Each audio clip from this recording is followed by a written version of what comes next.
Welcome, everyone, and thank you for joining us for today's discussion. From players to leaders, empowering athletes to lead on and off the field. I'm Daisha McClam, Vice President of Community Engagement and Advocacy for Positive Coaching Alliance, and I am thrilled to be your moderator for today's conversation. Whether you are a coach, a mentor, an athlete, or an advocate, your presence here reflects a shared commitment to fostering leadership through sports. Today's discussion builds on insights from Positive Coaching Alliance's recent blog, which emphasizes the power of mentorship and the role that sports plays in shaping strong leaders. We'll also touch on the guiding principle of How Are the Children? A powerful reminder of our collective responsibility to nurture the next generation's growth and well-being. By exploring how athletes can transition from players to leaders, both in their sport and in their communities, we'll highlight the importance of developing leadership skills, personal accountability, and teamwork. Our conversation will delve into practical ways to foster a growth mindset, create mentorship opportunities, and empower athletes to step into leadership roles that extend beyond the playing field, enabling them to drive positive change in their personal and professional lives. Thank you all for being here as we unpack the transformative power of leadership and its ripple effects both within and far beyond the world of sports. Before we delve into our discussion, let me introduce you to our esteemed panelists who bring a wealth of experience and insights to the table. First, we have Caroline Lettner. Caroline is a Franklin and Marshall College graduate, where she was a 4-year varsity soccer player for the Diplomats. Following graduation, she moved to Wilmington, Delaware through Teach for America, and where she received her Master's in Arts of Teaching and worked as a 3rd grade teacher at Kumba Academy. Currently, Caroline is working to improve the education available to her students, both in the classroom and beyond, as Strive's executive director. Welcome, Caroline. Joining us as well is Emily Navarrete.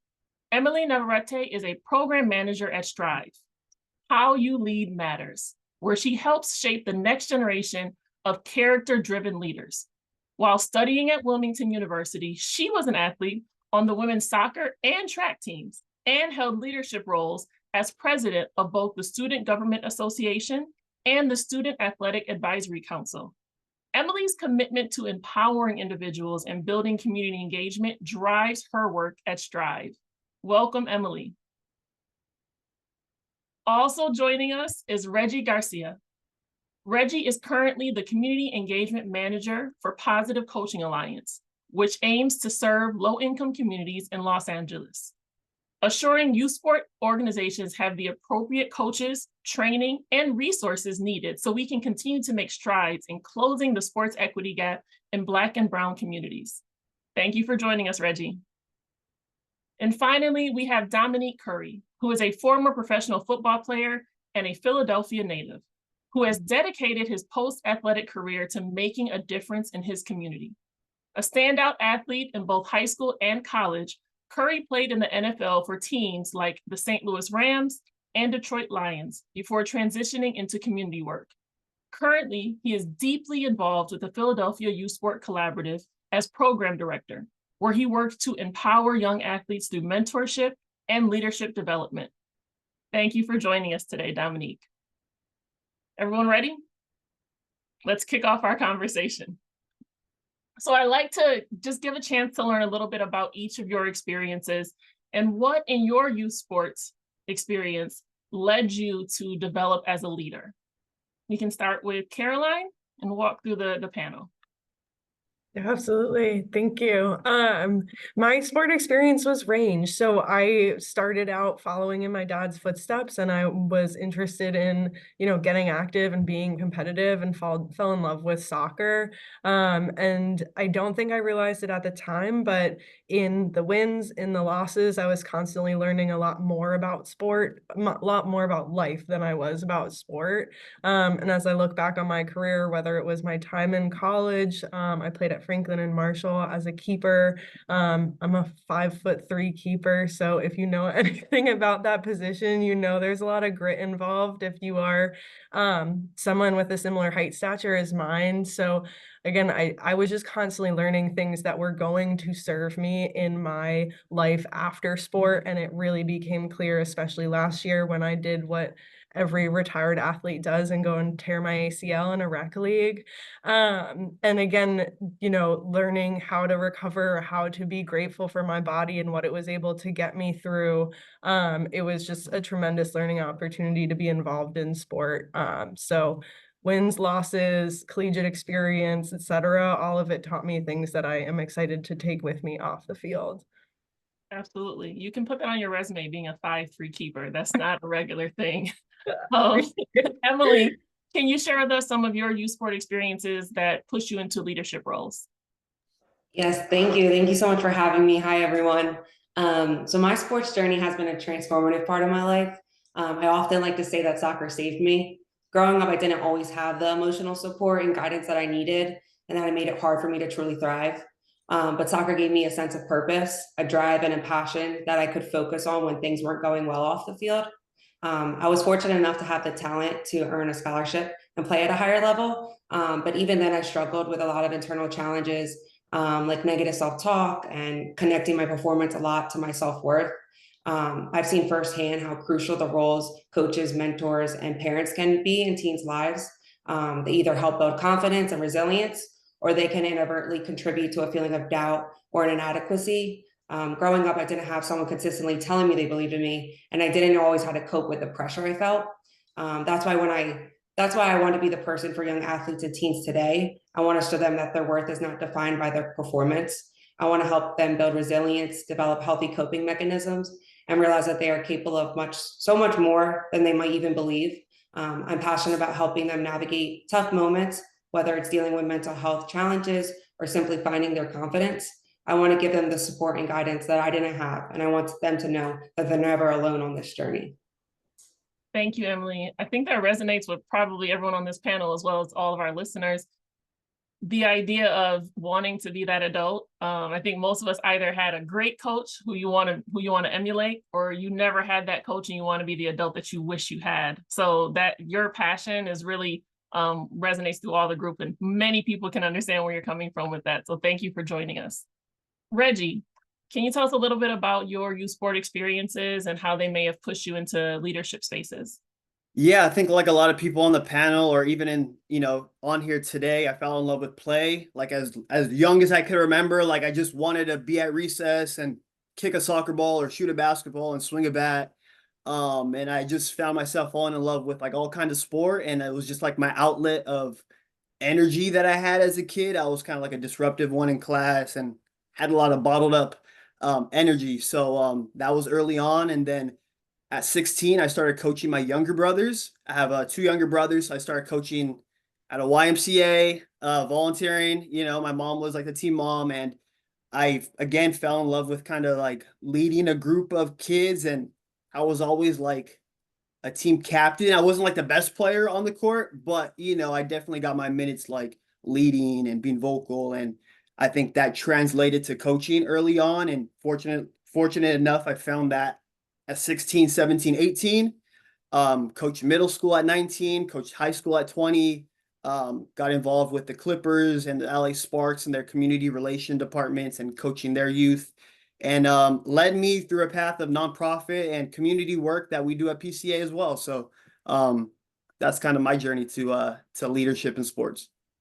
I think that's a beautiful journey. And when you say you weren't the best on the court, I think we should reframe that, because considering that you were a leader in every space you walked in, I'm pretty sure there's a number of coaches who will probably argue with whether or not you were their best athlete.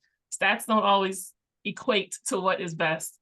But thank you, Reggie, for joining us, because this type of energy is exactly what we need in order to push this conversation forward. So Dominique, you have a illustrious career, but if we can dial back all the way to youth sports, can you think of some specific moments where you had real leadership that was fostered through your experiences? It just started from a young age because I come from a family of coaches. My dad coached collegiate basketball for a number of years. My aunt coached men's high school basketball, as well as collegiate basketball for a number of years. And just my family just have been athletically inclined for so long that I was always around teams. I was always around kids. My dad worked with children and my grandmother worked with children. So by me constantly being around kids, that's what I grew up doing. And I kind of just fell into a mentorship role, just being at every game for my dad and my aunt and my grandmom. And then it just was something that I just started to just gravitate towards. Instead of me hanging out in the summer, I will always be involved with some type of sports youth camp, or I will work with, I don't know if you remember, but NYSP. Yeah, I used to work with NYSP every year and just volunteer my time within the neighborhood.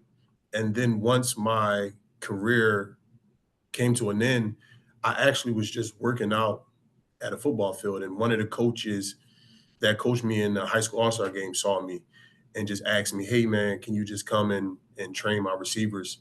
So I said, okay. And then it went from one day to two, to the rest of the week, to the remainder of the month, to being there for 5 years coaching. And it's just been something that I've been enjoying, coaching high school football in a public school district, as well as in the private sector with St. Joe's Prep, and also coaching at E9 Youth Organization.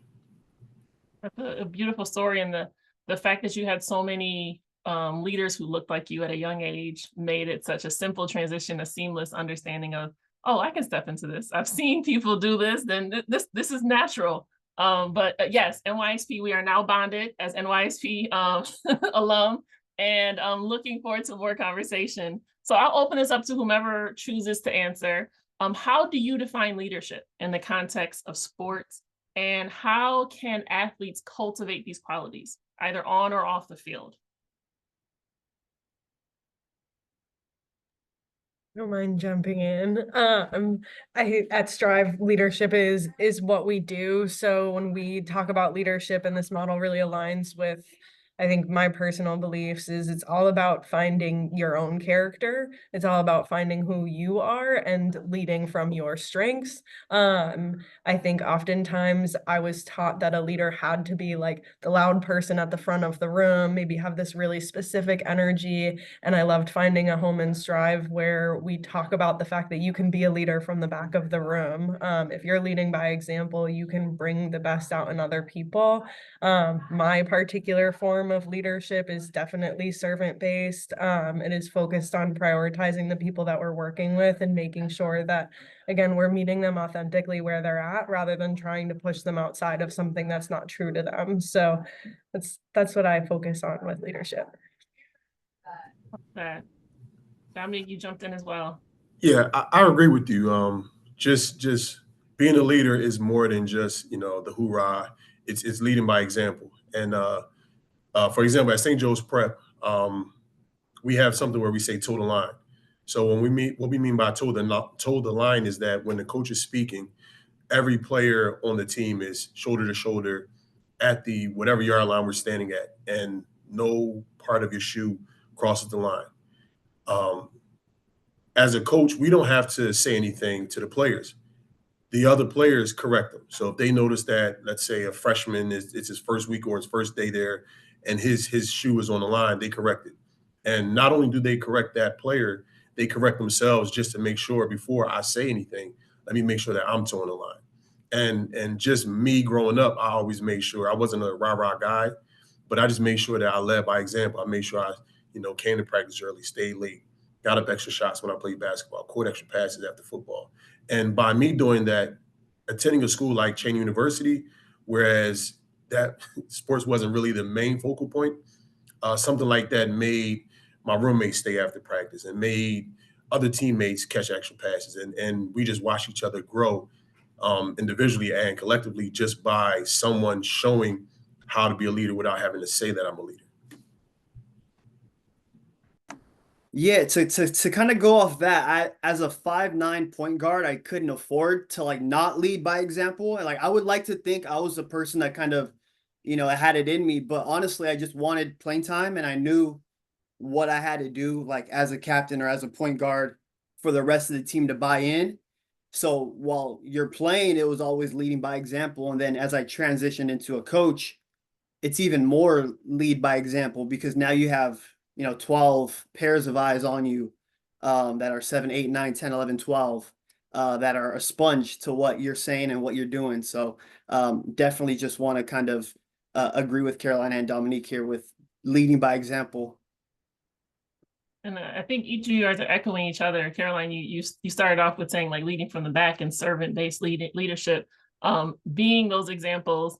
Similarly, I track with my main sport, so there was no rah-rah to be had, but not cutting down, like doing the full laps, running a 90% when the coach asks you to, like leading by the example of giving 100%. Really resonates with the team as a captain. That's what pushed everyone else forward. Like they're going to try and go a little faster than me. You're not going to get faster than me, but you're going to try. And like that was that type of competition, as you mentioned, Dominique, taking up the extra shots and things like that pushes other people. That peer-to-peer accountability is like a building block for future leadership. Emily, I saw you come off of mute. I don't want to lose your answer. No, thank you.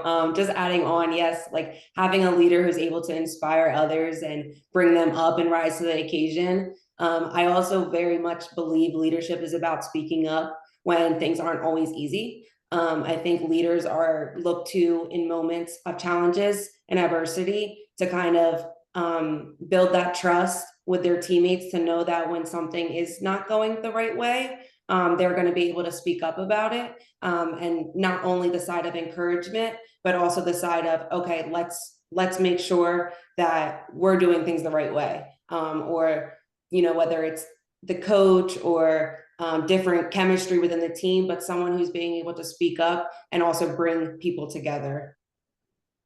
Absolutely. Leaders really show up when things are not going well. It's really easy to lead with a team that's undefeated. When the tables turn, it's not as easy to be the person at the front of the helm. Speaking of that, Dominique, can you think of some challenges that athletes might face when they're trying to make that transition from players to leaders, and how they can overcome it? Some things that we face is I look at when those seniors finally leave your team, because everybody knows in college and high school, the seniors will leave, and then you have the next group of leaders stepping up. One issue was always, the younger guys trying to say, you're trying to lead and you're not leading by example, or the rising juniors complaining that you are trying too hard to become a leader. As a coach, we can see natural leaders. We can see the way they move. We can see how they respect the sport. We can see how they attack the day. And when you're becoming a leader, it's not something that we can teach you how to be. You already have those skills in you. All we do as a coach is we just bring them out, and we get you to the point whereas we're not coaching every single person. Now we have our on-field leaders that are saying stuff, or on-court leaders, whereas there's things and situations that we can't speak on from the sideline, but just because those players have instilled that leadership quality in them, we're just showing them how to bring it out. So it's something where there's no exact roadmap to get to that destination of leader. It's something that people either have or don't have. And I'd rather have a few leaders and, a few Chiefs and Indians as opposed to having a team of 50 leaders, because now you have a lot of people that are clashing to actually take control. Absolutely. And something you mentioned of like the having leaders on the court or on the field, so you don't have to coach every single athlete. Reggie, you were a point guard, so you were the on the court general. I never played that position, so I don't envy you at all. But as someone who had that experience of being the on the court general, how did that help you transition into being a coach at 19? How did those experiences then translate? Yeah, and even before the coaching at 16, like I was like an early older brother, man of the house type thing going on. So, and I think it helped me translate to coaching a little easier, because I think maybe I found confidence in my voice, or like my ability to lead, or maybe get buy-in from people that were better than me and taller than me and faster than me. but still get everyone on the same page, sort of say, and like get to like one steady goal.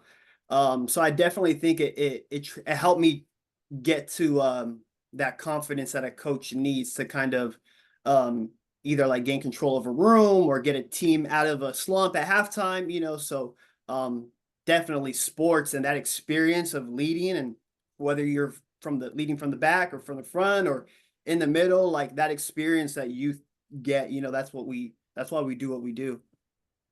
Love that.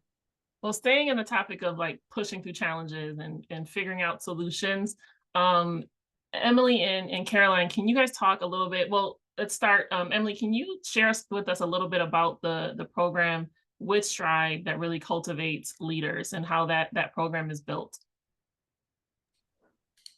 Yeah, so we focus on building teens and young adults up through their core values. So we focus mainly on their identities and their energy and how that works within team dynamics. We build them up in those ways, figuring out how to bring out the best in themselves. And then, as our founder says, bring out the best in ourselves so we can then inspire the best in others. So that's how we look to do it. As Caroline had mentioned before, we look to shape them through their self-awareness and then build on their empathy and then tap into motivation and grit and so on. So we build them up in those ways. So really just authentic leadership styles, their personal leadership styles, and then how does that intertwine with their teammates and in the different spaces that they enter. I love how you guys really build up and amplify all of the beautiful things that come out of sports in order to cultivate the next generation of leaders. Caroline, when you think about that program and all of the accomplishments you guys had, I know there have been challenges because nothing ever goes perfectly when you're dealing with youth. But what are some challenges you noticed or face as it relates to not only recruiting coaches or mentors, but retaining them as well? Yeah, no, I love this question because when we were chatting about this panel in general, I was like, can I ask for advice? Like, can we open this up? Because I agree there are definitely some challenges. So Sports Challenge is our foundational program. That's what Strive was founded as. And it started out as a overnight leadership academy where student athletes would come from all over the country. They would be practicing their sports skills and with the same intentionality and rigor, also practicing these leadership skills that Emily was mentioning. So in 2023, it had been canceled for the past 3 years due to the pandemic. We couldn't hold an overnight program, obviously, in those times. And it was an opportunity for us to reformat the program. Like, what do our communities need right now? What do our athletes and youth need? And it gave us really the opportunity to say, like, also, who should we be serving? Like, what is our focus and who needs this work the most? So in terms of the challenges, I think it's really about also getting other people to prioritize this work. When we're in the sports world, when we're recruiting student athletes, their schedules are filled to the brim with college recruitment tournaments, all of the different like technical skill breakdown sessions that they can go to, maybe personal training, which is all incredible. I don't want to shoot any of that down. And to get them to come and devote maybe a week of their life to really intentional leadership and like what some people might call soft skills, it's harder to get people to fit that into their time. So I think from our lens, because we have that really specific focus, it can be difficult to get them to step out of technical skill, maybe marketability for college, and get into how can I just develop myself as a person. So that's one of the main challenges we run into. It's just the priorities in this space. And I can see how it'd be difficult, especially for recruitment. Does it become easier or more difficult when you're looking at retaining them? Like after they've come through training, do they now recognize the value of it and it's much easier to keep them engaged? Or are you like fighting with schedules day in and day out, like in the grind? No, it's such a good question. It's a little bit of both, right? Like anytime we have somebody come, and I love for you to like jump in because joined Sports Challenge for the first time last year, and that was like her intro into this world. And you know, every time people come, they have a phenomenal time. We have a lot of different surveys and we track their growth across our different social emotional competencies. And we know that we're doing the work that we promise we're doing. But to the point earlier of getting them to prioritize it, whether we can get them to say, cool, I spent those 5 days last summer and now I want to come back and do it again, versus maybe I need to go get recruited for college this year. Maybe I need to go get a job. Real life challenges that are important. It does get difficult to retain people long term too. And Emily? Yeah, no, I'll just jump in.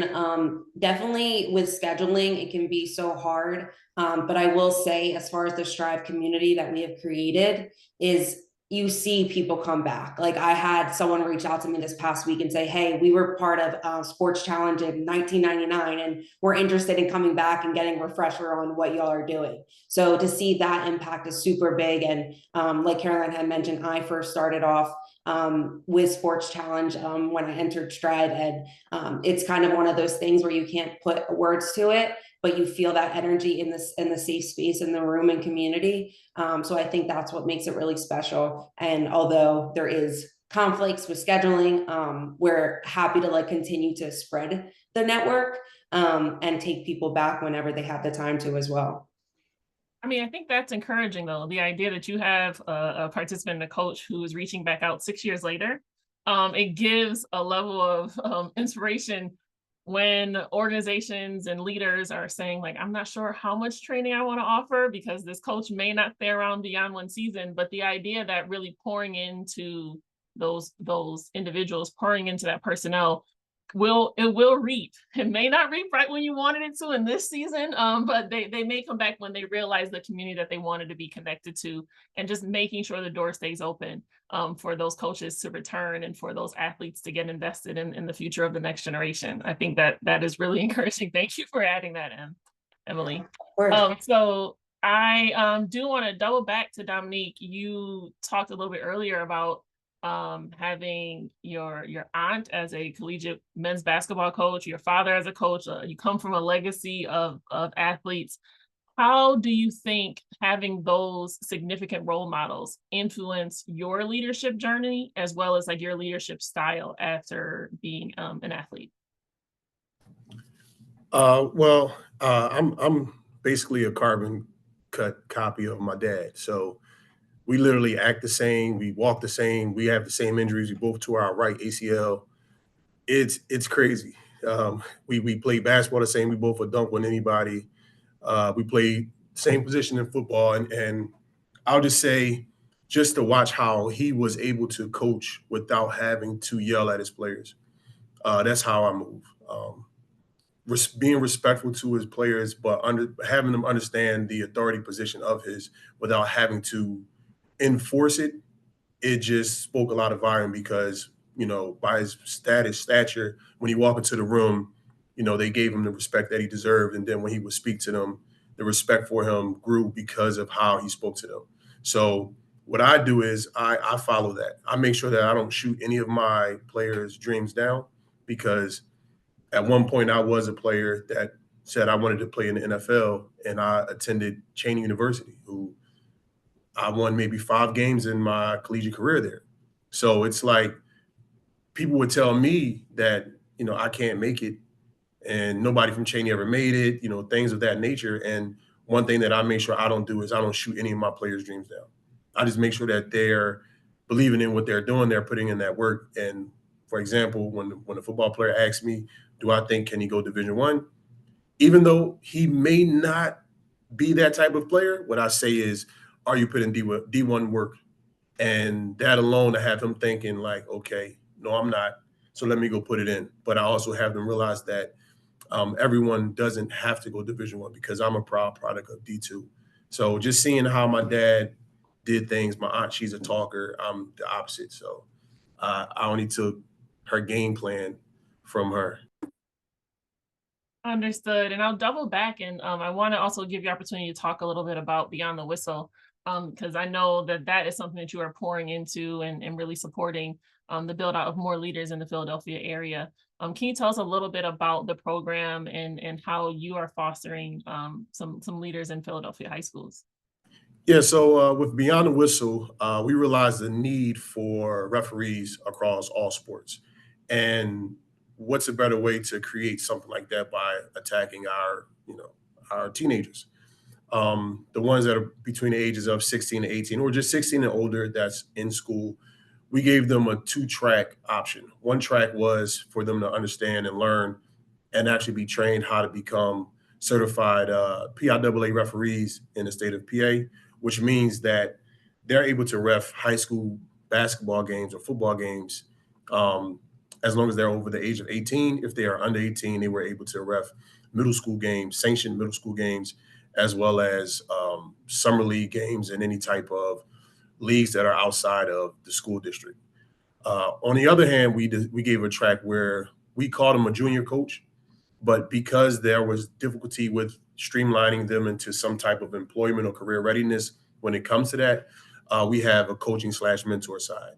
And what we did was we showed them how to become effective coaches, but just gave them more of a mentorship type spin to it. So that way they don't feel like they have to sit there and draw up plays. So they were becoming leaders without understanding how to become leaders, or without understanding that they're all individual leaders in that room. We grew it from 12 students to 93 this past fall. We've only been working with it for 2 years.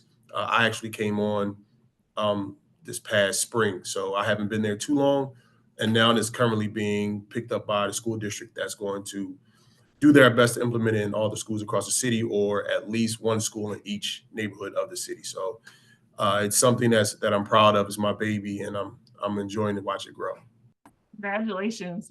Getting any public school district to adopt a program and try and push it out through the district is quite an accomplishment. So kudos to you. So we're going to take a quick flight from the East Coast to the West Coast. And Reggie, can you tell me a little bit about, like, with all of your working knowledge of coach recruitment, specifically the work that you're doing in partnership with the Dodgers, what are some of the trends that you're seeing in regards to recruiting volunteer coaches? We see there's some successes over in Philly. But what is it looking like when we move over to LA? What does it look like recruiting volunteer coaches for youth sports?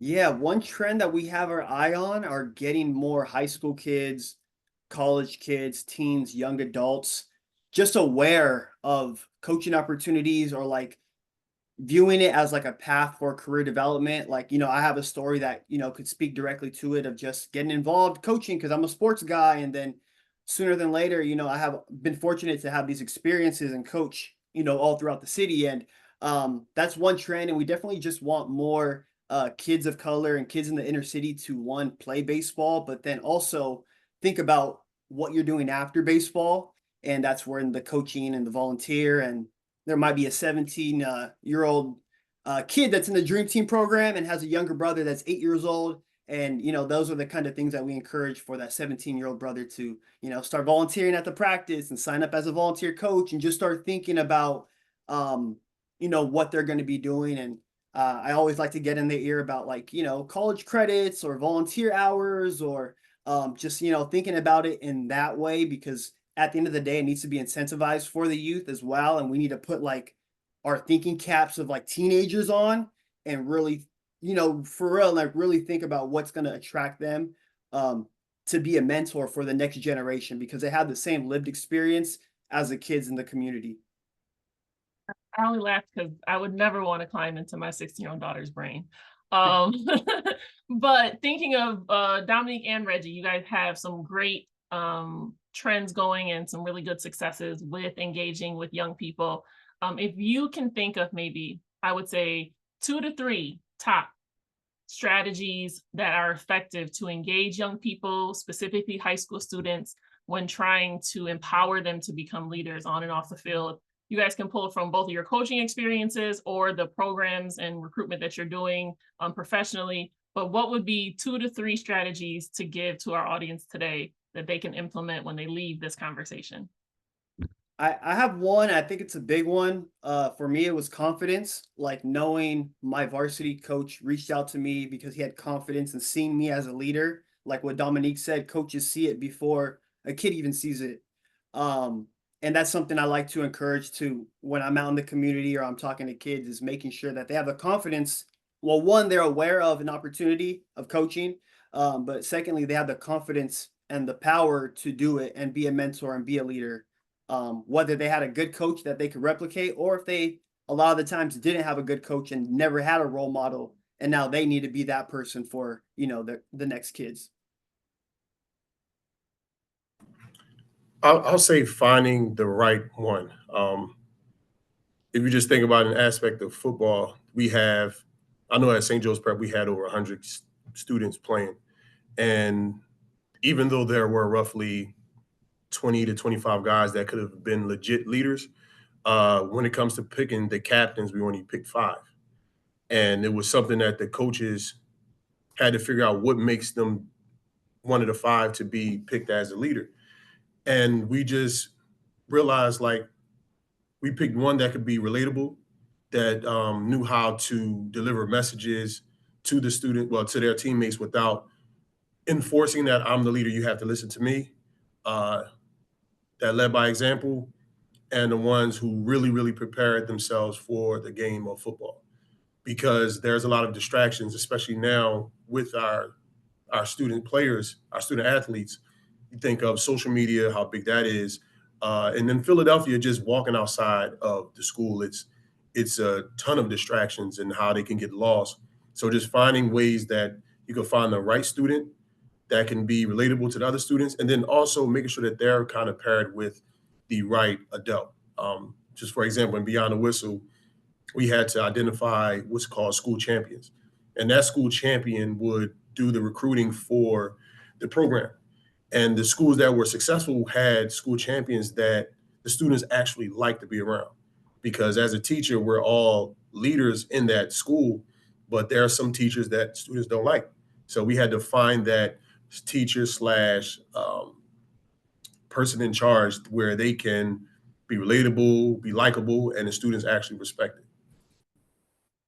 So it sounds like it's very dependent on relationships. Both Reggie, when you talked about when you got tagged in as a leader, and Dominique, when you identified when the school champion is finding someone, it's really about leveraging the existing relationship.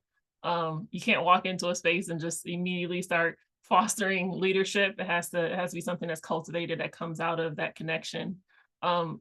As we know, like, that opportunity really is an opportunity. I think most times when people think of volunteer coaching, they're only thinking about the time loss, the stress, the long season, and not always recognizing the experience is valuable. It allows you to expand your horizons, to learn more things, to adapt and get skills.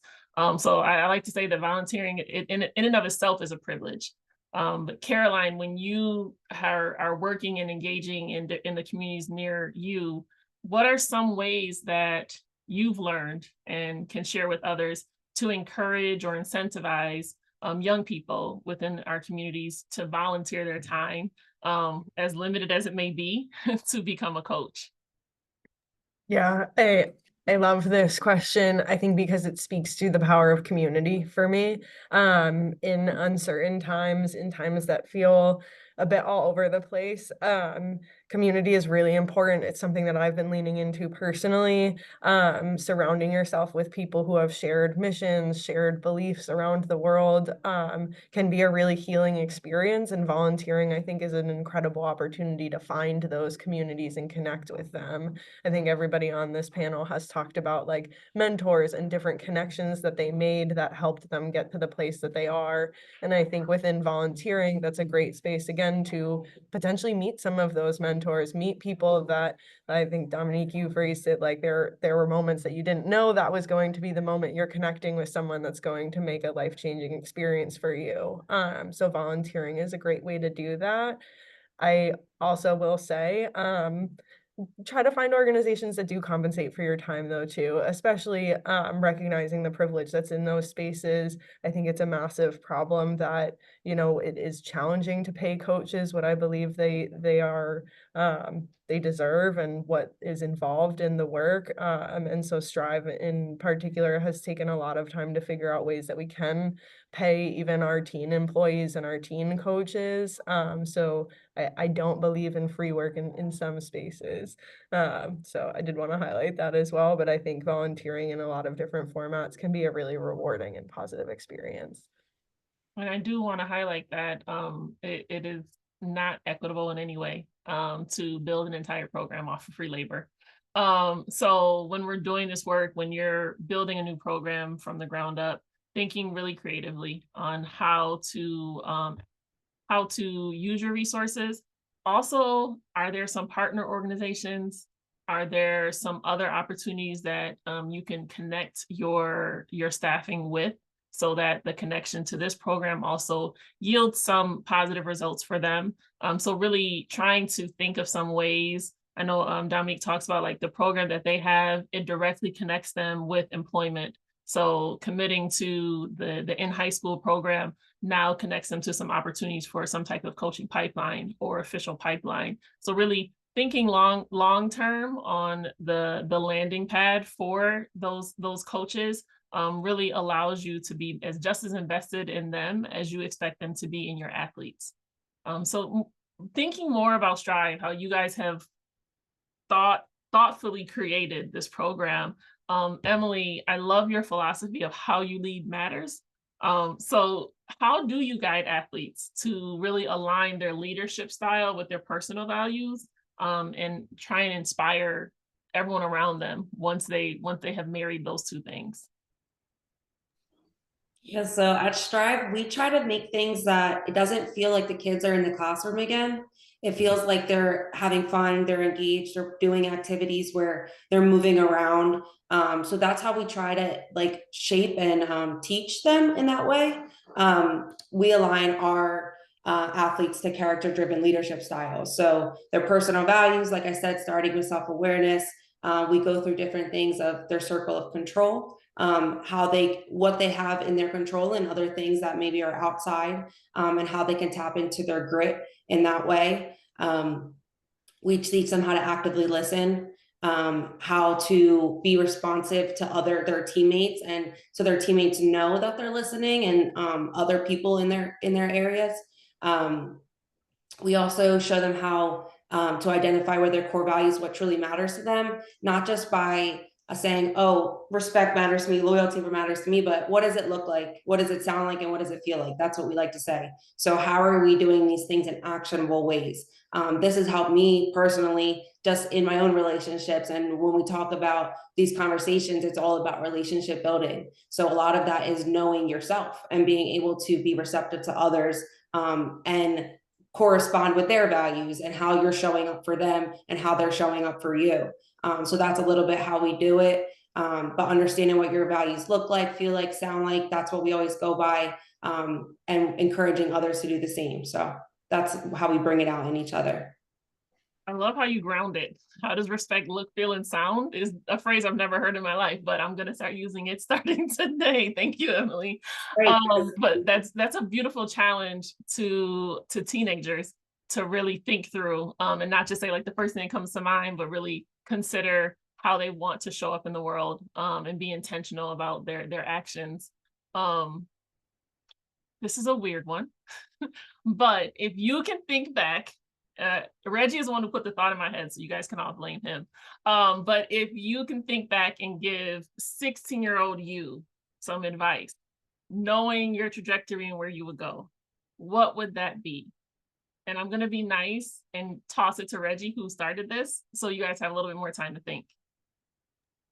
Yeah, something again, like I'm real big at like, well, first of all, like the youth need to be empowered and feel confident. And like I believe that's like a key to a lot of things. So knowing like how much like my confidence like played a role in my path, I probably would have maybe got in my ear about, something along those lines. But I don't know if I would have changed too much, knowing how everything played out as well. So it's a tough question. Dominique? Oh no, I'm sorry, Caroline? I'll jump in. I love this question, and it got me thinking around like this leadership model and what we've been talking about. I think the number one thing I would have given my 16-year-old self advice on was that like that concept of going internally for validation rather than externally. I think so frequently, especially at that age, you're looking to your peers to know if you're doing the like right or wrong thing.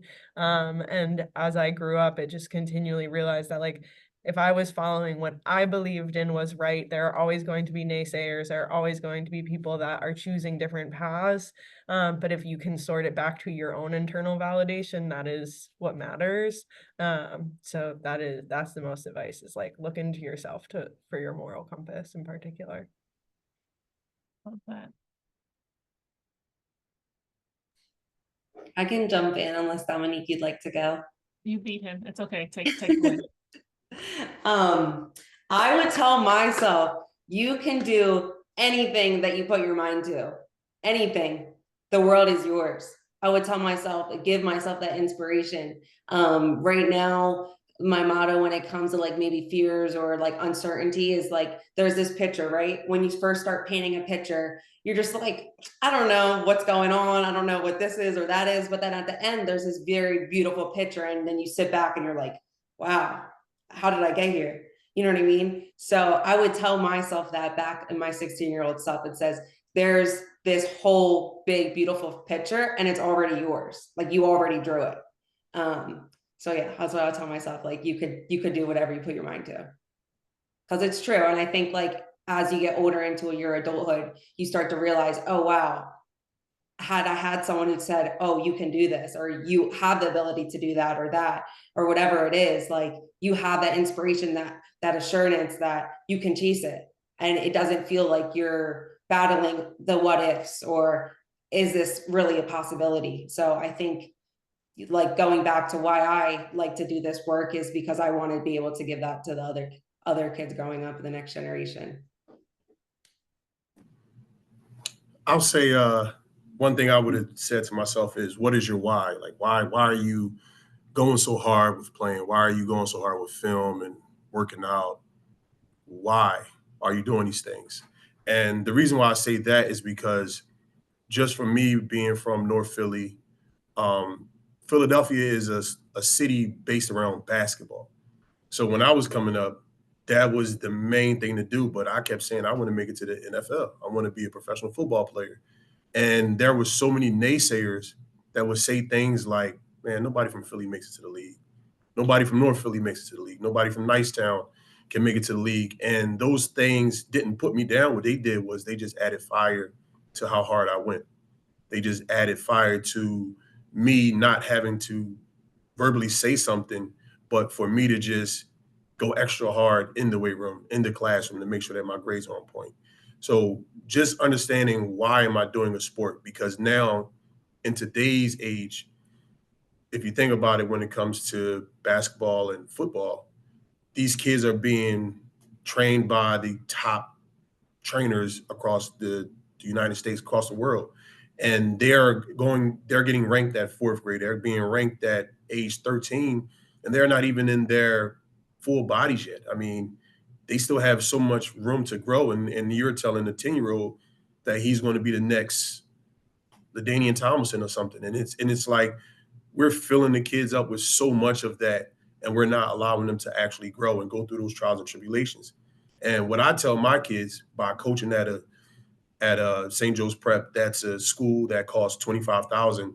A lot of the kids there are well off. You know, their families have money.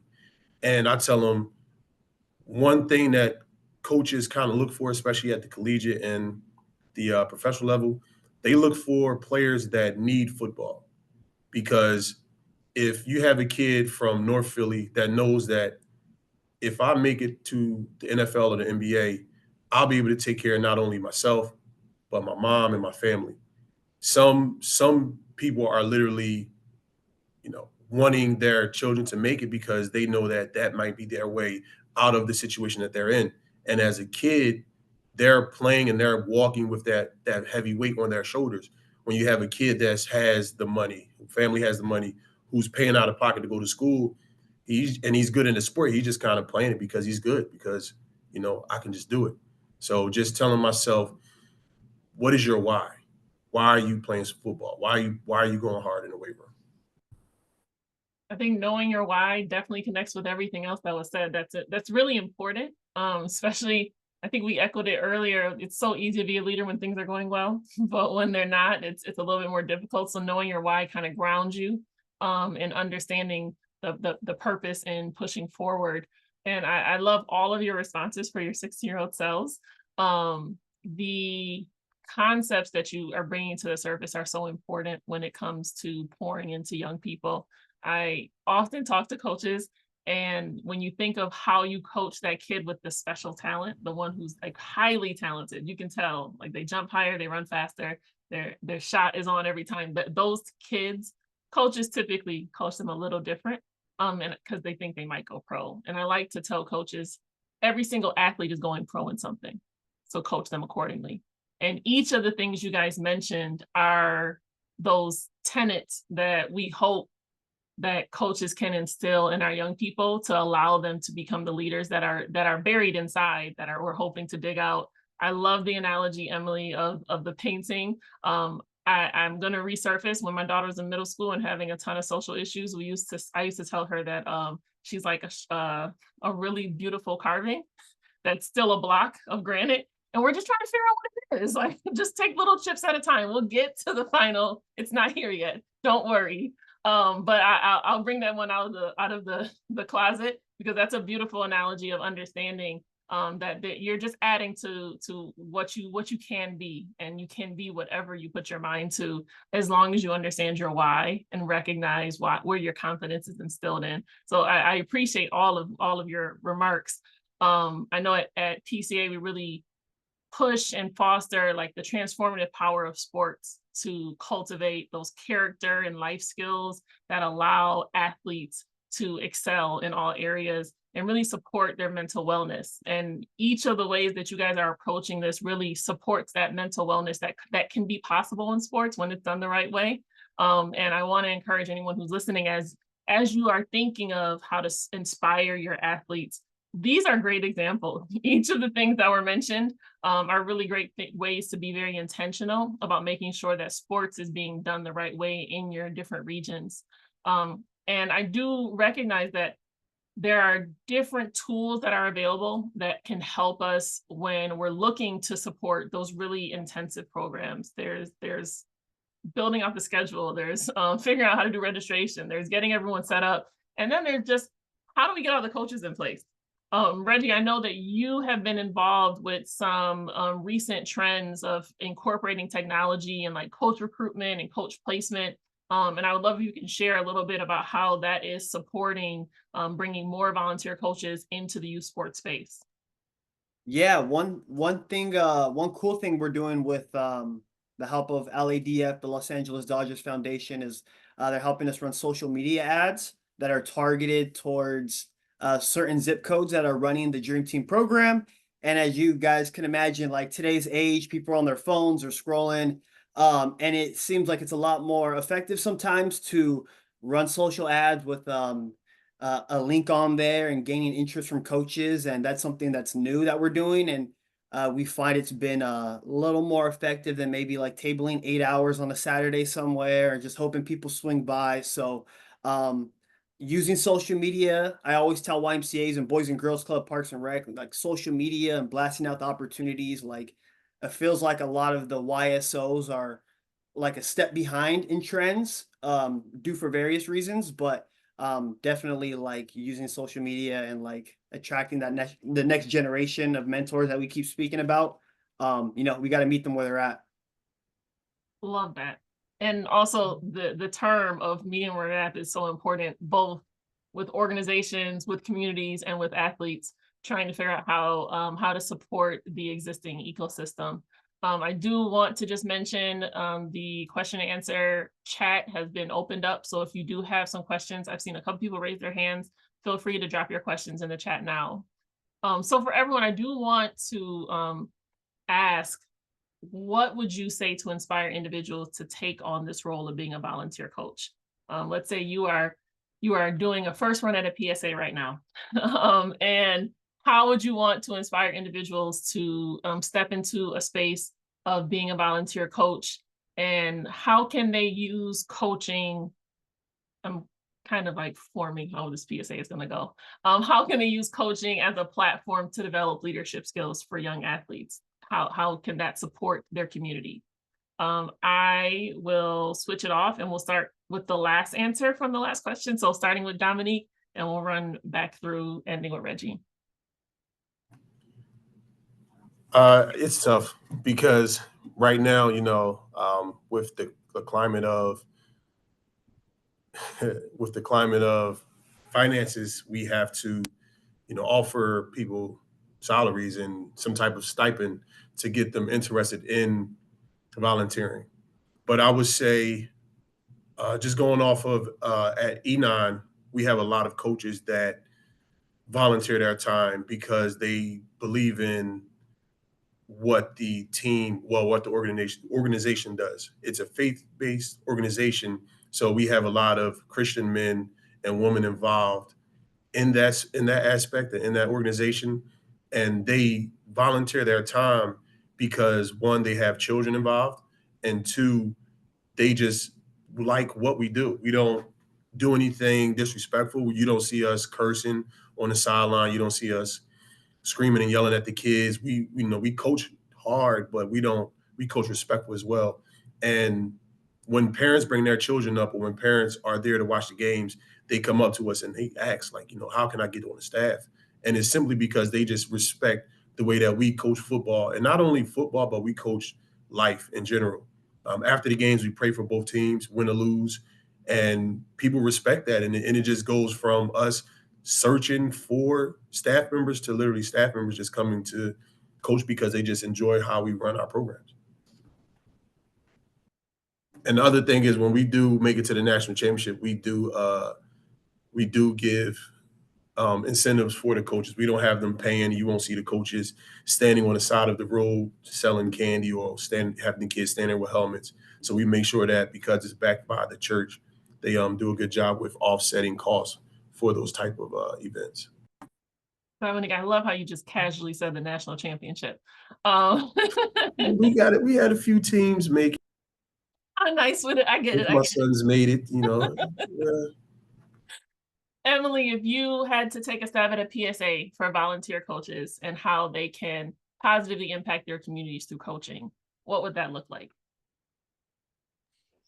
Yeah, I mean, to hop on what Dominique was saying, it's awesome that we are able to pay our coaches at Strive. That's always an incentive. But coaches, you make a difference. It's the best platform to make a difference in other people's lives. You're learning about yourselves. You're learning how to communicate, how to inspire and support others.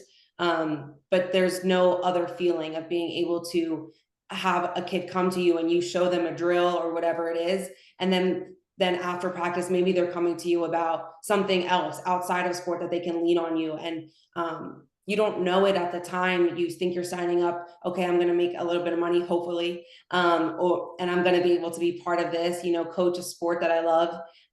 But you're able to make connection, a real connection. And I think when we talk about confidence and we talk about self-worth, and community, that's where we get it. We get it from we get it from ourselves, but also from other people and that connection that we're making. So you might just be spending 3 hours or 3 hours on a weekend or an hour or two a week after work, but the internal reward that you're getting is so much greater.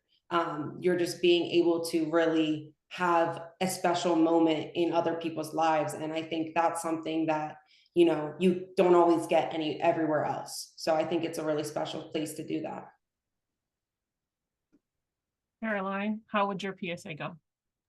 Yeah, I love this. I think that we live in a time in which a lot of people think they have to follow a very specific career path, like kind of almost like the life board game. Like I have to pick if I'm going to be a doctor or accountant or whatever it may be. And I believe firmly that if you can successfully work with kids, you can do anything. If you are able to engage a group of kids that has absolutely no interest in the skill or no experience in the sport that you're teaching them, you can manage a team effectively. You can bring that to anywhere. So if there is any whisper in the universe for you of potentially getting involved in coaching, do it, because it will be, to Em's point, a transformative experience, and you will take away skills that, whether you want to lean into coaching, teaching, whatever it may be, it will set you up for success. Speaking from my personal experience, I was an educator. It was not necessarily the career path I was specifically focused on, and working with students changed my life for the better. So I just do it is my PCA. Just go out and get involved. If there's any amount of you that is interested, it will be well worth your time. Yep. If you have the privilege, opportunity, availability to coach, you don't know the life that you'll impact. And I like to think of it as like a domino effect. If I coach 12 kids and I touch one of them and impact their life, 5 years down the line, you don't know what that kid will do and maybe impact another person's life, and then, so on and so on. Beautiful. Thank you all. I'd like to thank you in general for just being able to join me for this conversation. I appreciate the time. I'd like to thank everyone who's listening in for joining us for this conversation. And our distinguished panelists, Caroline Lettner, Emily Navarrete, Reggie Garcia, and Dominique Curry. I am so grateful that you joined us to share both your expertise and your unique experiences. Thank you, both panelists and attendees, for joining us in a powerful discussion about players to leaders, empowering athletes to lead on and off of the field. Today's conversation has underscored the transformative power of leadership in sports and its lasting impact beyond the game. We've heard inspiring stories, we've explored the critical role of mentorship, and examined how athletes can become catalysts for positive change in their own communities. As we close, I'm reminded of Angela Davis's profound words. We have to talk about liberating minds as well as liberating society. The youth are the closest to the future, and that's why they must take leadership. Let this serve as a call to action for all of us to support and empower young people as leaders, because they are the ones who will shape what's to come. One way to actively contribute is by becoming a volunteer youth sport coach. Through coaching, you have a unique opportunity to instill confidence, to foster leadership skills, and mentor young athletes as they step into their potential. Let's not just talk about leadership, let's be a part of the movement that cultivates it. Thank you for being a part of this meaningful discussion. I look forward to seeing how you carry this mission forward into your communities. Please join the conversation further at Strive, at Philadelphia Youth Sport Collaborative, or here at Positive Coaching Alliance. Thank you all and have a great afternoon. Thanks, everyone. Take care.